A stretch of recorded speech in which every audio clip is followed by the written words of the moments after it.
Bonjour Pengies and welcome to Pat Peng's Cast, the show that dives you into the world as I see it. Hi, so I'm Tasha. I have a podcast as well, Talking with Tasha. Today we're diving in the extravaganza that is the 2024 Olympics in Paris. So picture this, guys. The world's best athletes competing in the shadow of the Eiffel Tower and Natasha trying to pronounce croissant correctly. Croissant. Spoiler alert, it's not croissant. I think my favorite is when I say macaron. So strap on your beret, hold on to your baguette, and let's sprint into the world of the Paris 24 Olympics.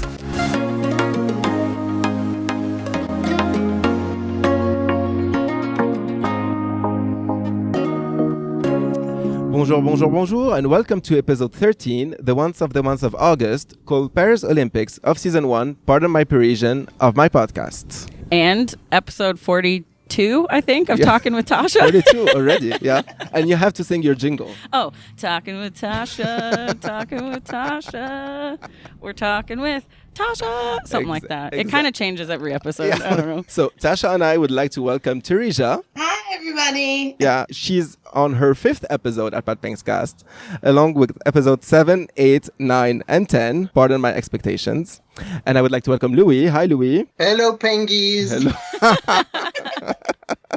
3rd episode at Pat Peng's Cast, along with episode 1, the first ever, Pardon My District, and episode 3, Pardon My Islands. Well, we are in, I forgot to say, outside. We are outside on a patio of a sports bar called Cubbies, and we would like to thank Cubbies for hosting us here. In beautiful Brookings, South Dakota. In beautiful Brookings, South Dakota, United States. As I said, we're obviously going to discuss the Olympics because it's the event of the whole world. The entire world is talking about it, correct?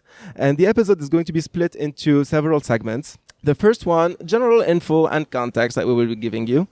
The second one is venues and how Paris has prepared to the Olympics. The third segment would be my own experience as a volunteer in Paris 2024, because I am a volunteer. I submitted and I got accepted, and I will be talking to you about that on segment 3. And on segment 4, Tasha will be talking about the real stuff, the athletes, the results, and all of this. How America just dominated everything, because it's, the only thing I have right now to hold on to as an American, because everything else is falling apart, but it's fine. Okay. Let's start by segment 1, some general info and context. So, Paris is hosting the Paris 2024 Olympics, and it's been like 100 years since it last has been done in Paris. It was in 1924. 100 years. 100 years, a full century later. Do you remember that moment, Teresa? Me and Britney Spears were there, when Do you know that meme that this is the year that Britney Spears created the Eiffel Tower? Yeah, right. Me and Britney Spears were there in 1920. Yeah, so maybe not Britney, but Madonna.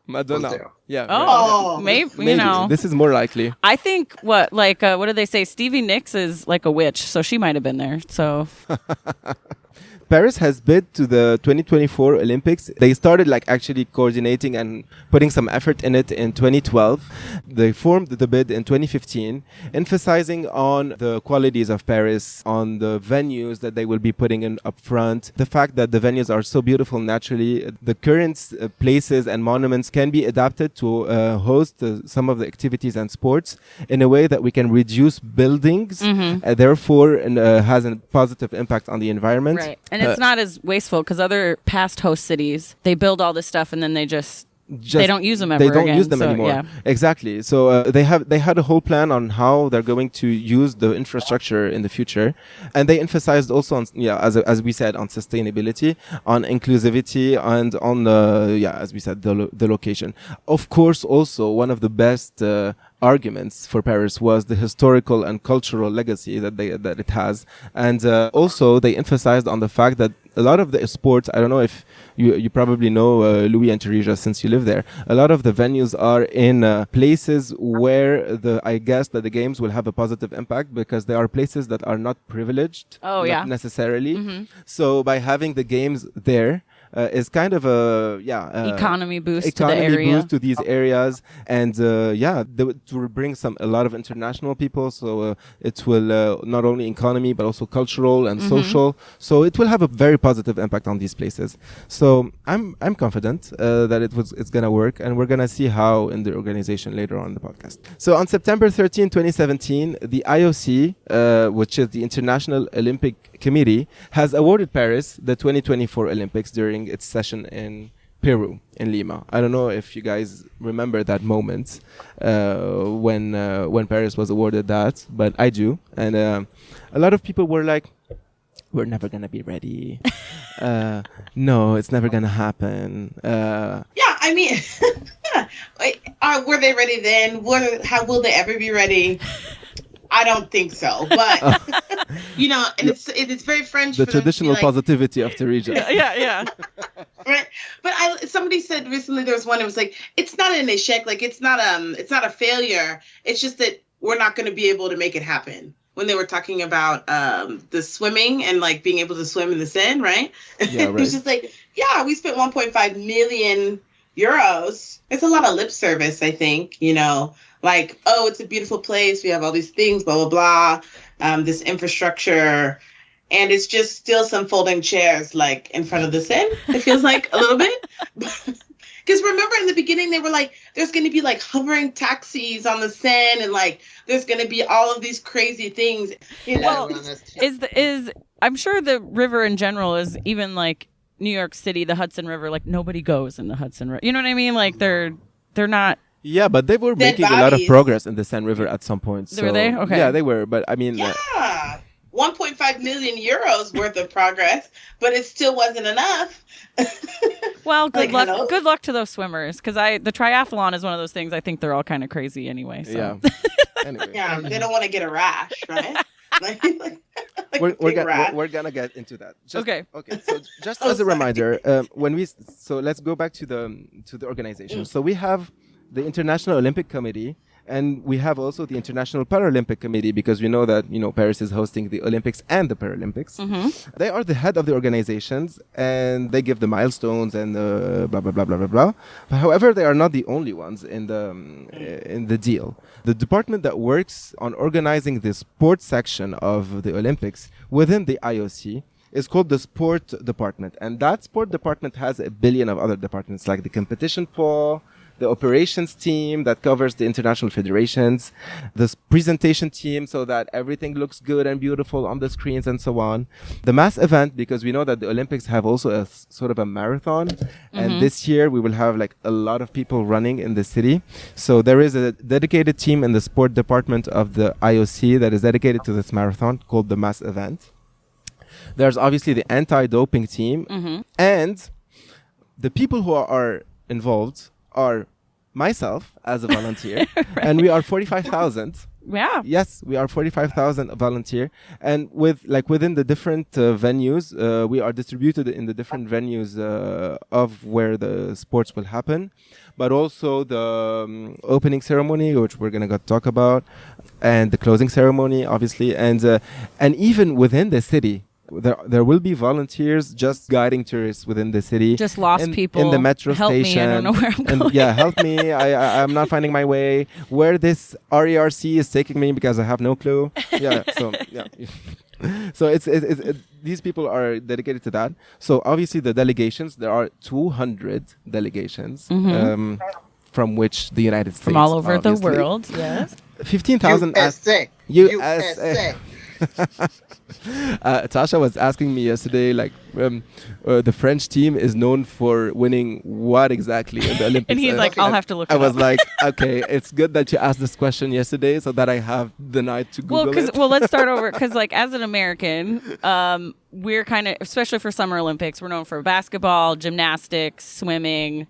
Like those are probably our big three for the summer, And I was like, but what are the French good at? And he's like, oh.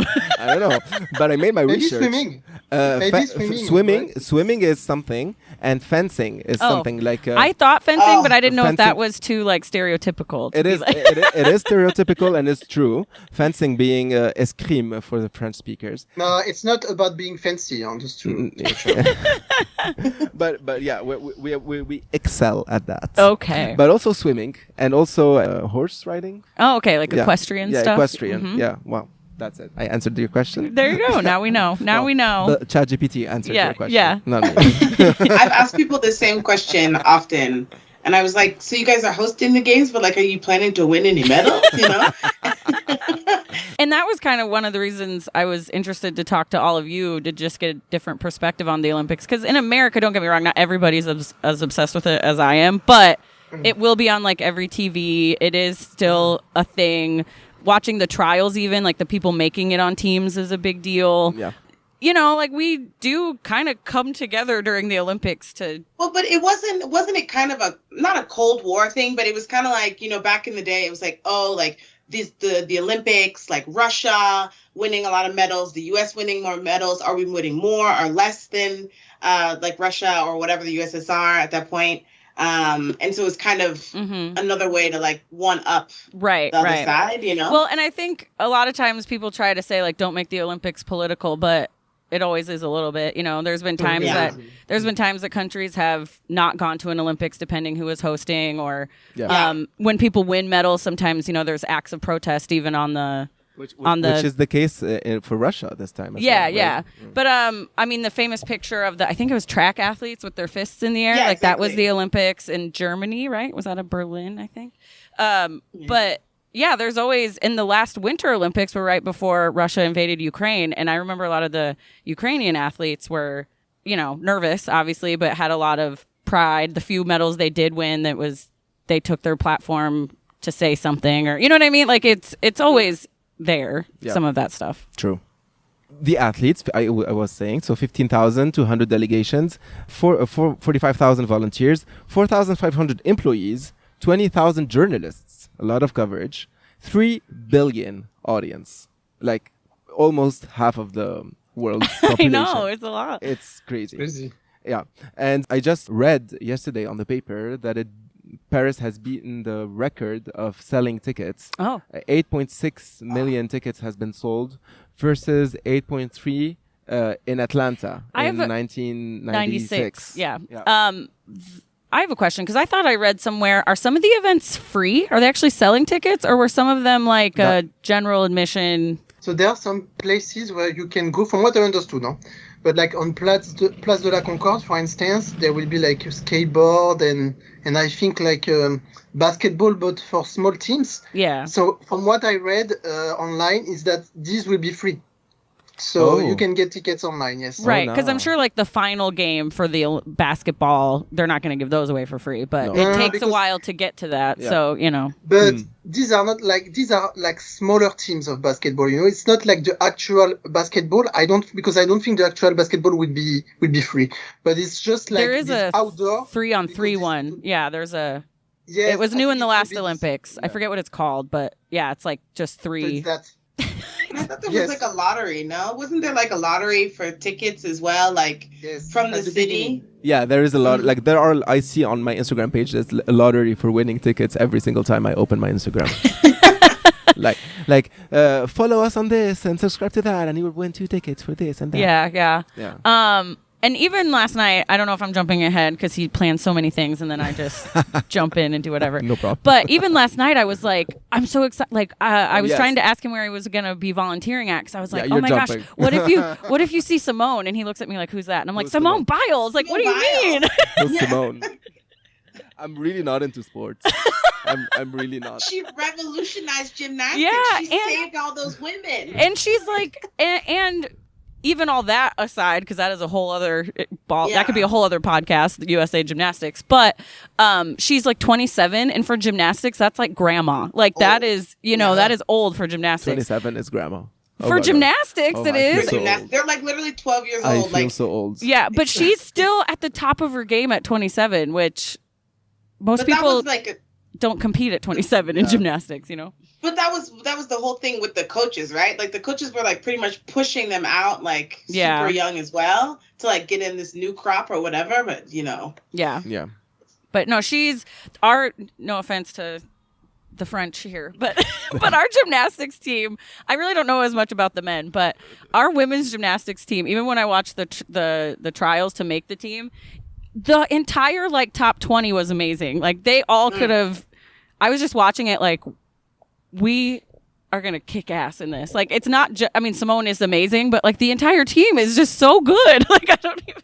Well, that's another one of those like not political things, but it's like Russia, China, the U.S. in gymnastics. It's always been very contentious. Yeah. Like even the age of the gymnasts, like. In China, they're putting them in camps like from at like 5 2 years old yeah. to be like doing this, like you know what I mean, like doing cartwheels and stuff, you know, like, and then they're not even sure of their age, like they're falsifying the ages, you know. In some, yeah. Oh, they are. There were some scandal with figure skating too, with some Russian female figure skaters. There were some issues the last Olympics, but yeah, I don't know why they got to be like that. I don't know, because there's even sometimes Politics, babe. I know there's even sometimes I'll watch the gymnastics and let's say it is a Chinese athlete or something, and they'll do little feature stories on not just Americans but just other stories on athletes and stuff, and I love that kind of stuff too. But and they'll show them, you know, really little. I remember one time I think it was a Chinese athlete, but they were kind of pushing her down in the splits at like 4 or 5, and part of me was like, these poor children. Like I almost felt bad. Like I hope you win because otherwise I don't know what they're gonna do to you. Like I felt nervous for them. You don't really always see them a lot after, huh? Yeah. You get nervous. Coming back. They are not coming back. Well, that was kind of the joke when the last time Russia hosted the winter and the hockey team lost. We were like, uh-oh. They're those poor guys. Nice, you know what I mean? Like, Exactly. I shouldn't laugh, but I was nervous for them, but also I was like, we beat you. Okay, but anyway. Another medal for us. Check. Okay, to finish up on who's involved on these Olympics, so we mentioned all of these people, and there's obviously the host city, the city of Paris, the city of lights, the city of love, la ville lumière. What else can we say about La it? ville de l'amour. La ville de l'amour. Well, the last podcast I was on, I thought we decided it was the city of rats. The city of rats. As well. The city of Ratatouille. That's well. Exactly. Well. They can bust out. They can get rid of all the homeless people, but the rats are not going anywhere. You're focused on rats. Mm-hmm. Okay, what about the region, Île-de-France? Because it's involved as well in many things like transportation. The French Mayors Association are also involved because the sports are not only happening in Paris, but also in different cities in France, like some of the suburbs of Paris, but also some cities in the south and so on. And even Tahiti. Yeah. They're doing some of the more beachy sports or like surfing maybe even in Tahiti because it's like French Polynesia. Yeah, we're going to get into that on segment 2. Yeah. But also... the airports are involved. The SNCF are involved. RATP. We're going to talk about the metros and the RERs that are ready or not. The media. Ready or not. The media. Here I come. Sorry. You can cut it. And I know this. No, I will not cut it. I will not cut it. And we are kind of in the time machine, so we are recording this before they happen, but it'll probably come out once it starts, right? Yes. Yeah. So they have 2 weeks. Do you think they'll be ready in 2 weeks? Yeah, we will see. We will see. But I think yes, we will see. The media is involved like OBS, and this is how we get 4 billion or 3.5 billion audience. And some official partners like Airbnb, blah, blah, blah, blah, blah, are involved. Well, in your opinion, you read it, but in your opinion, what is the budget for the Olympics? Like Teresa, Louis?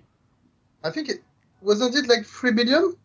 You're close. Or 6 billion? You're somewhere lower. well, it's in between. Like it's exactly in between. 4 billion. 4.4 billion euros is the budget for the Olympics.